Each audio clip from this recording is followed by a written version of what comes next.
Huey's right on the favourite, but he just gave them windburn, Rothfire. Yeah. I saw a photo of him on social media that morning and he couldn't have looked any better. He was glowing, he raced accordingly. Those other 3-year-olds behind him can't possibly turn the tables in a Golden Rose or in an Everest later in the season or whatever. Like, he's got them on toast. And well done to Matthew Smith. The best horse in his stable produced a beauty. Yeah, Fierce Impact. It really looked his race. I think that's the last 3 Group 1 miles in Victoria he's won that horse, and Russian Camelot was there, the big spruik horse, and he didn't let anyone down. He was terrific, yep. But it was always going to be hard for Russian Camelot from back and wide. Fierce Impact, Mark Zara was terrific, just picking the gaps late, and Russian Camelot lost no admirers. Absolutely well summed up. We saw Loramaine Bruce chasing Winks in the George Main, and here he is. Chris Lee's had a big day yesterday, won his first Newcastle Cup. He did, Hayne. Look, he's been a remarkable horse. 3 Group 1s. He won that big mile, the Fierce Impact one. He won the Cantale. He's won a Randwick Guineas before that. He's won a Canterbury Stakes over 1,300. He's got a pretty good second-up record. He was behind Roheran in the Show County. Look, he's past his best, but he'll run well. Brandenburg, Darren Thomas and Mark Pilkington and the team have got a pretty good horse here under the care of John Sargent, I reckon, Katie? Yeah, they certainly do. He's going really well, this horse. I've heard during the week from the stable they're really happy with him, and he's drawn barrier 1. Nash will give him a sweet ride from that barrier. The target's the Golden Eagle, so they're keeping him nice and fresh. He's a big brute of a horse. He's beautiful, but he's definitely in the top 3 here, I think. Probably Kieran McAvoy on board, and we've spoken and heard from Emily Bosson on this really clever Savaville filly. Yeah, she's flying. I've been seeing her at the beach and she couldn't look any better in the coat, and she's got a little bit of fitness on her side. She ran so well in the Show County. You know, she was in front after the line. So from that barrier, Kieran McAvoy will give her right just behind the lead and she won't be too far away. Reloaded, the horse by Schnitzel found the line pretty nicely in the leader-dominated race first up. Yeah, certainly did, and he looks like he's gotten a lot fitter from that run too. He's second up here. Hopefully he can find a little bit of a spot from that tricky alley in barrier 8. I'm sure James will give him a nice ride, and Chris Waller will have him trained to the minute. Roheran sort of settled closer when scrambling home here last start. Pretty genuine this time in. It's going well, Hayne. Look, just the 1400's a worry. Just whether he gets a really strong 1400, but his races are always spaced. I think he'll get a cold ride today from the barrier. Look, he's certainly in the market. Have a look at that. He's about a $6 chance around Australia. So they do so well with these sorts of horses, Godolphin, and a chance. Glenall, he's a rougher chance. Again, I reckon the 1400's a worry. He's never won at Randwick. He's been placed 4 times, but hasn't got a win in 9. He wasn't far away in the tramway. He ran well in the Missile. He wasn't bad in the July Sprint either. He's been running a bit behind Eduardo in some of those races, along with Roheran, who was placed behind Eduardo as well. So don't think he can win today, Glenall. The Hawks do well, that type of horse, though. And Cuba, he's the leader, Hayne. He's first up. I reckon he'll go to the front. He actually won on this day last year. He won a benchmark 78 over 1400 over the same journey last year. He's the national sprint winner from Canberra. I think he's just the level behind. Hayne Colding beat Fierce Impact in this race last year, and Cascadian was 4th. It can be a very good race, and it was the Golden Eagle and Epsom form from this race. Yeah, absolutely. Let's get to you, Ben Way from the Tab. Is the market sorting itself out or pretty crowded? Oh, it sorted itself out all right. Probably is the best backed runner. Brandenburg goes on top from the yard. He's got a beautiful skin on him, which is natural for him to have that, seeing as though that he's a stallion. So he goes on top. I'm fully aware that he's taken a lot of improvement from that first up performance, and I feel that he can run a very, very credible race today. Of the others, Probabile has come on beautifully from her first up run, and she's going to be very hard to beat. But there's not much between them, Brandenburg and Probabile on looks. If you're looking for something else, Roheran has gone from strength to strength each time I see him. Thanks, Lizzie, very much. 4 from 4 for Lizzie Jelf's pick of the yard selections.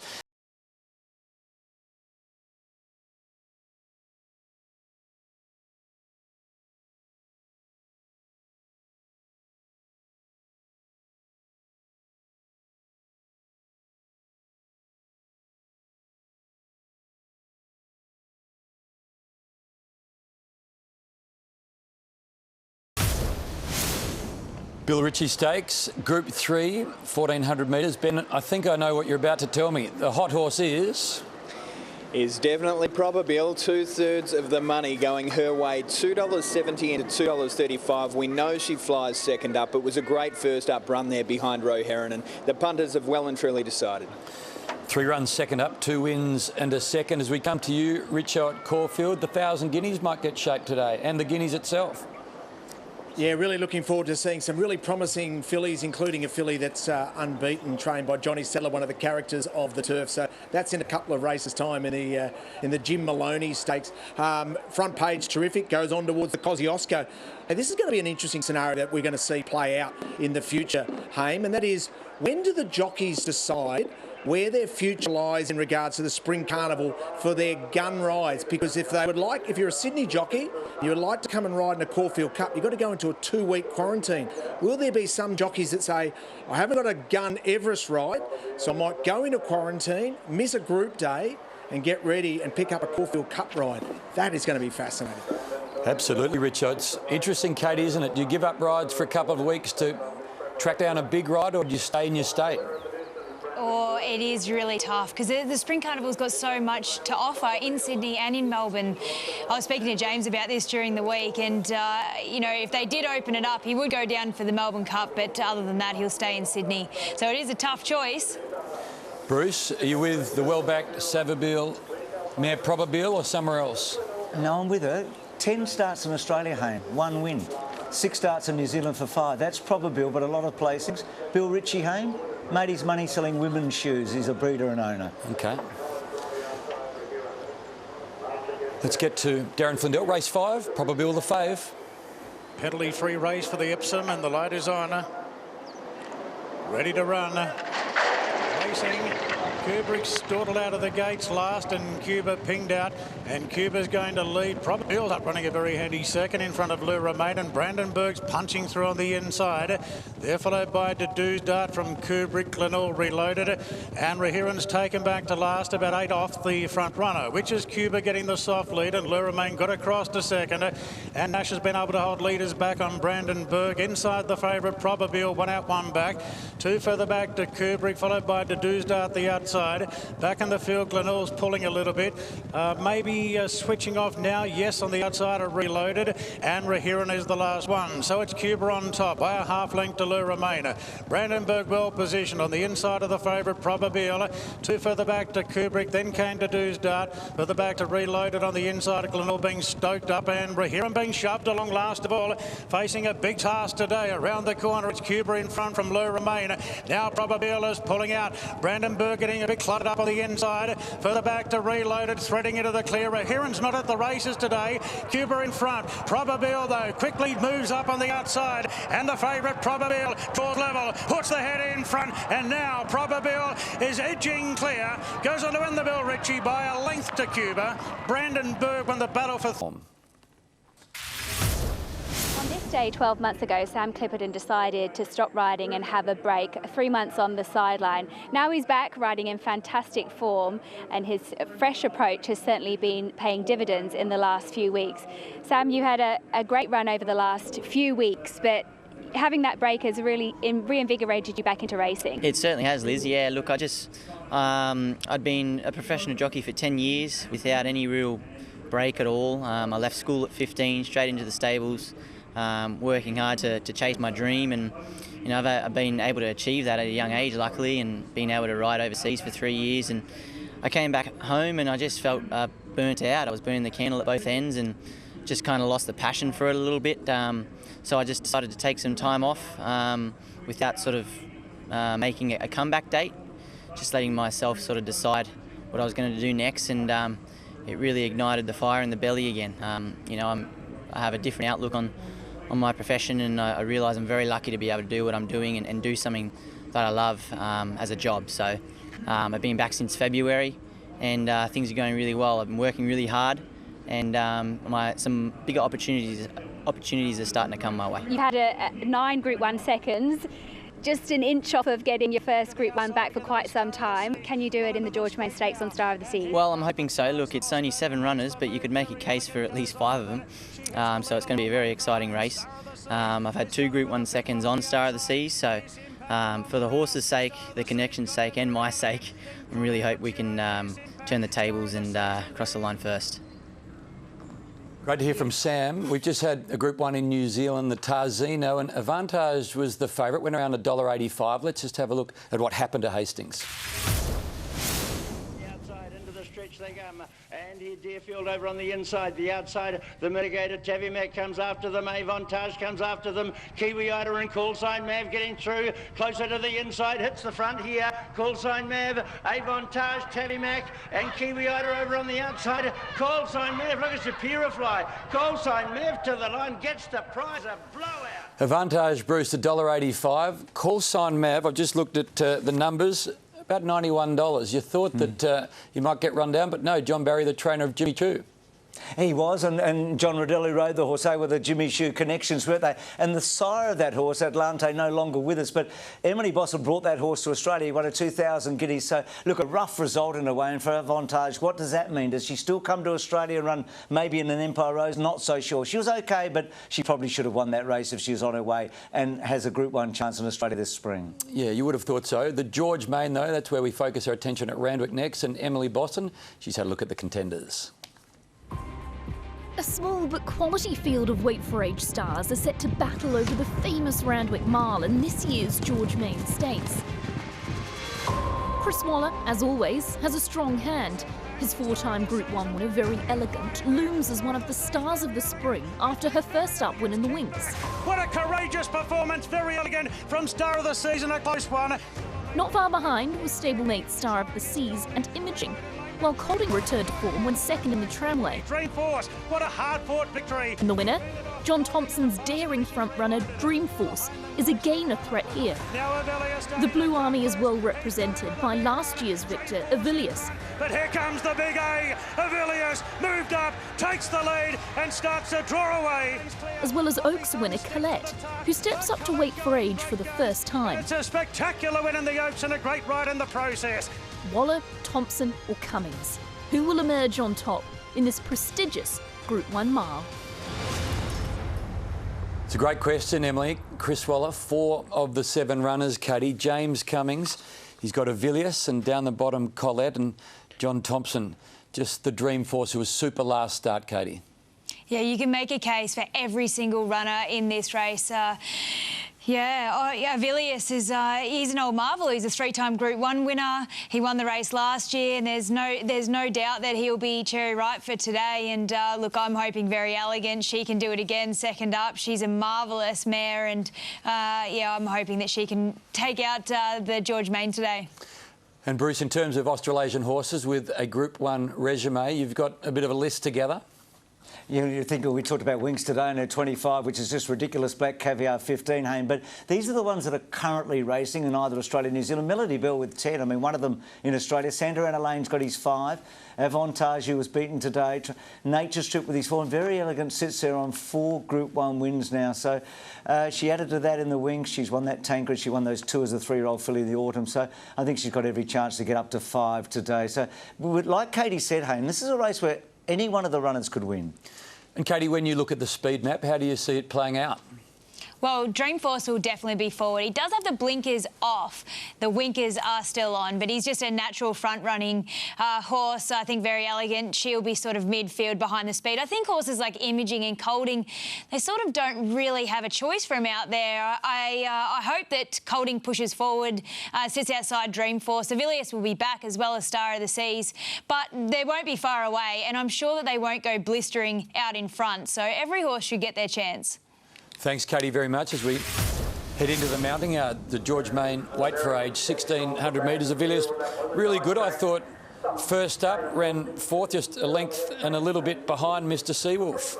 He did. He really attacked the line there. He looks like he's come on a great deal from that run too. He's a star galloper. He hasn't won since this race last year, but if he's not too far away from them, I think he'll definitely be in the money. But the improving track probably won't help him. He does like it to be a little bit on the softer side. And Avilius won last year, as you said. Dreamforce was the runner-up to Avilius. That's right. He's just so brave and honest, isn't he? He goes forward. He always tries his heart out. And if he gets a soft enough time in front, I think that he can make a little bit of a show. He's certainly fit enough, and he looks like he's gleaming in the yard. He's a good old tough campaigner. Tommy Berry and Chris Waller, Bruce with Colding, had every chance here last start, but it was a sign he might be returning to his best, I thought. And it was on this day last year that he really got his spring going, wasn't it, Hayne, when he won the Bill Ritchie, beat Fierce Impact, then went on to win the Epsom and the Golden Eagle. He'd won a lot of races up in Queensland. It was a good sign. I'd love to see him back to his best because he's as good a miler, I think, as we've got in Australia, if he's at his top, but he's got to prove it to us. Imaging, this has been a long-time favourite of Katie's. He's a very, very promising horse. He's had 6 starts in Australia. He won an Ajax. It was a very, very good run last start. He was pretty unlucky, maybe unlucky. I'm not sure if he would have beaten Very Elegant, but he would have gone very close. So a high-quality horse with a chance today. Good luck to Rowan, Craigie and all the team in Imaging. Star of the Sea, Sammy Clipperton, we just heard from, another of the Waller runners, Katie. Yeah, God bless the Star of the Seas. He's been so close, but yet so far from winning a Group 1. He really deserves it, and so does Sam Clipperton to take out his second. It's been a while between drinks, but this horse is flying. If he can get the right run in transit, he's going to be in the finish from that barrier. Very Elegant. Lots of R's, lots of L's, lots of E's and lots of wins. 9 from 21. Yes, and she's really not much to look at every single time we see her. She's just the small, athletic version.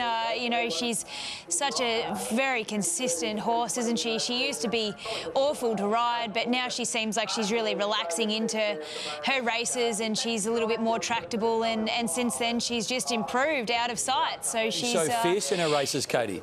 That's right. She used to be so fierce, but now she's relaxing. They're talking Caulfield Cups, Melbourne Cups, so, you know, she must be really relaxed at home, and you can see there the way she's walking around. She looks good to my eye, so I'm looking forward to seeing what Lizzie says about her. And, Bruce, she has filled out a lot since we first saw her when she arrived in Australia.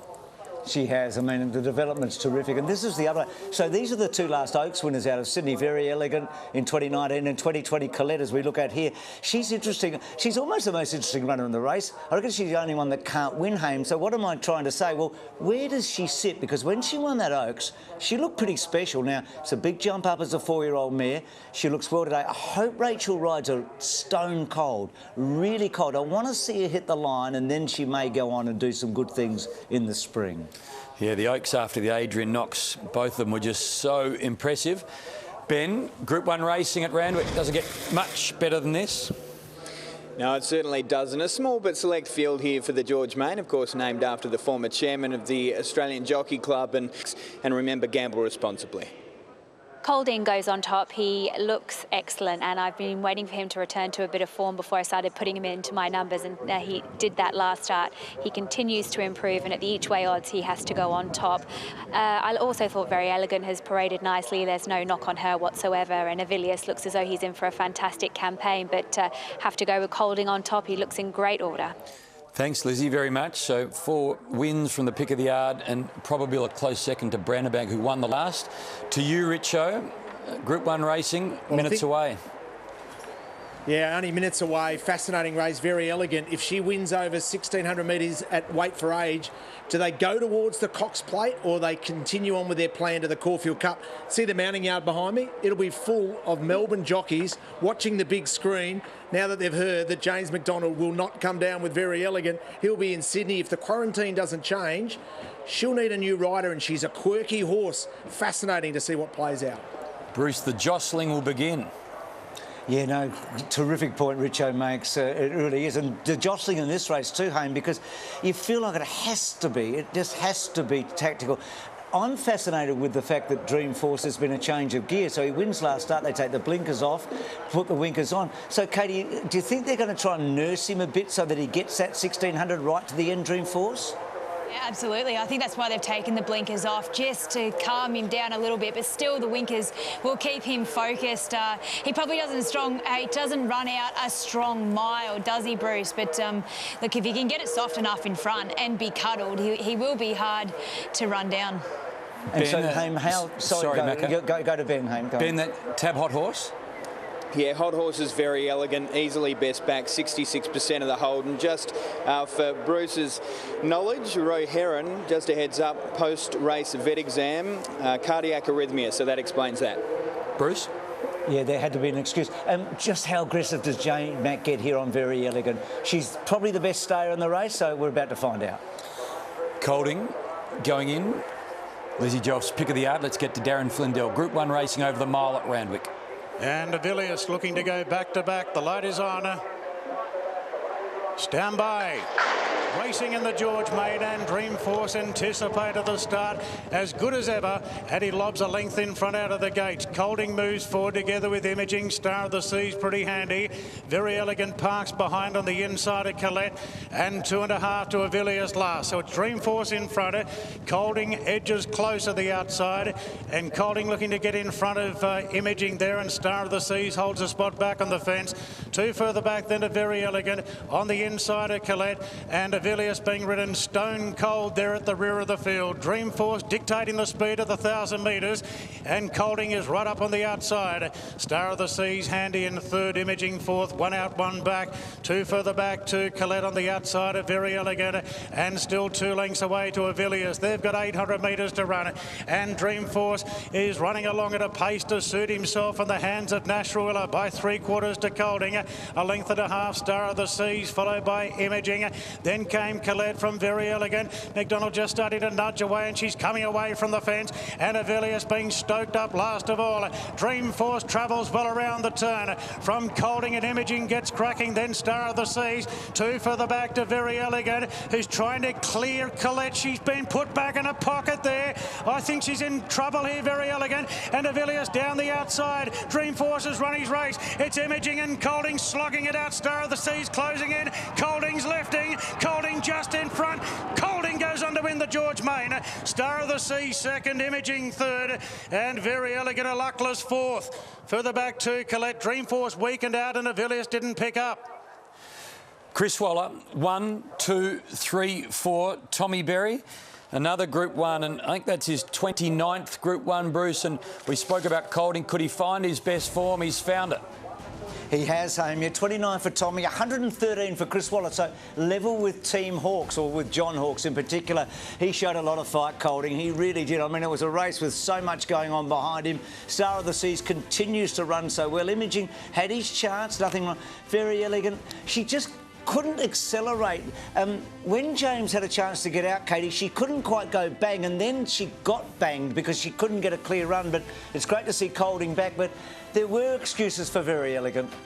There was. She just didn't really look as comfortable as what she has in the past during the run. But you will see here, James just angling out Rachel King, and that's Hugh Bowman on the outside of her. There was a bit of jostling, and Star of the Seas, he came out underneath her neck as well. But she definitely wasn't travelling as well as the usual Very Elegant. But all honest to Colding, we thought we lost him last Spring Carnival and in the autumn. He really needed to find his best form, but he looks as though he's back, and he had to do a little bit of work early. I feel for Sam Clipperton and Star of the Seas, another second in a Group 1. But as you said, Bruce, Imaging had his chance, and so did Dreamforce up in front. And Bruce, Chris Waller is second, Group 1, first 4. He's quite remarkable. I mean, it's just crazy, Haim, isn't it? And look at him in this race. He won it in 2012, 2014, 15, 16, 17, 18 and this year. I mean, Tommy's got 12 and he's got 7. I mean, he is a genius, Haim. I mean, I know he's got a lot of runners, but he's all of that. So, right. Well done, Tommy Berry. Well done, Chris Waller. Well done to all of those involved in getting Colding back to his very best. It's a big team, Henry, that gets them all there. We're going to take a quick break. Damien Oliver, he's been at his best for a long, long time. He's had falls, he's had injuries, he's had moments where he's doubted himself, but at 48, he's looking for his 120th Group 1 winner today in the Sir Rupert Clarke. He won his first in 1990, and Richo, his great mate, pays tribute to him.